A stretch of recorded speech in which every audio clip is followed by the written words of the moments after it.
जानतनी पहले के पिचकारी आए घड़ी के पिचकारी में अंतर हो गई। पहले के बांस वाला लामा लामा पिचकारी रहे, मोट मोट मोट आ ओमे लागे रहेठा के डंटा। जान जा कि सर्द घिंचा फच दे मारा सर्द घींच के अब भौजाई अगर होतना दूर हस नु टिकाए के सर दे एकदम पूरा साड़ी गिल हो जा। रहेठा में कपड़ा लपेट के देखी ना चाइनीज पिचकारी एमे दम बा, देवर रंग भरले बा डाले के भौजी पर तब फुचका देता अपने पर। पिचकारी में दम नहीं के, पिचकारी में दम बाजी मैं कमर पर पैसा दे देबो त पिचकारी में दम रही।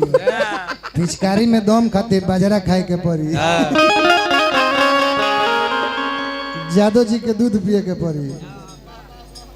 तलमहर बाटे अरे जादव जी के पायना हो गोरी फेंक देबू बायना।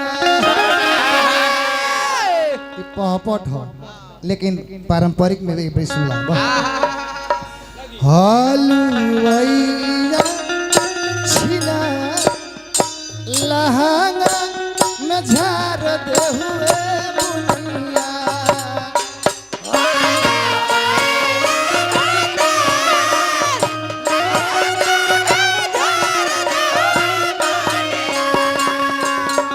हलुवैया छिना लहंगा में झार दे हुए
लस लस कई देहुए सबरी लहंगवा।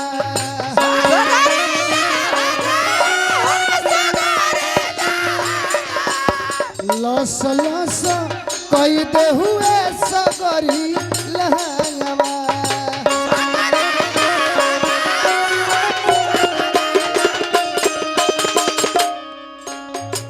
लस लस करता सगरी अलनवा।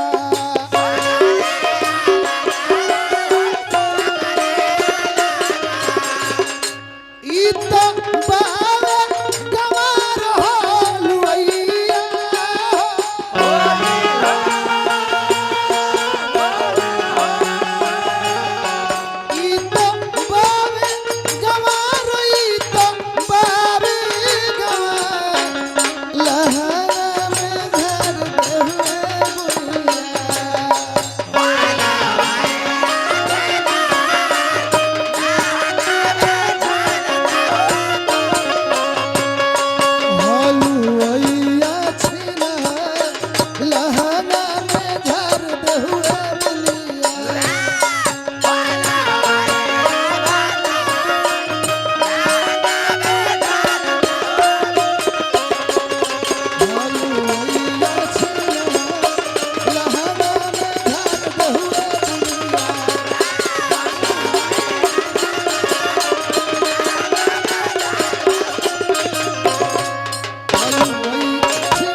भीतर लगेला पाला रे बाहुर बड़ा बुझाला रे भीतर लगेला पाला रे बाहुर बड़ा बुझाला रे धीरे से रंगवा डालू रे देव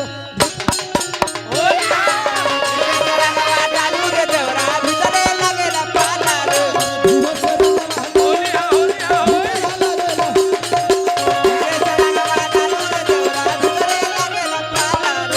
भीतर लगेला पाला रे बाहुर बड़ा बुझाला रे भीतर लगेला पाला रे बाहुर बड़ा बुझाला रे कि धीरे से रंगवा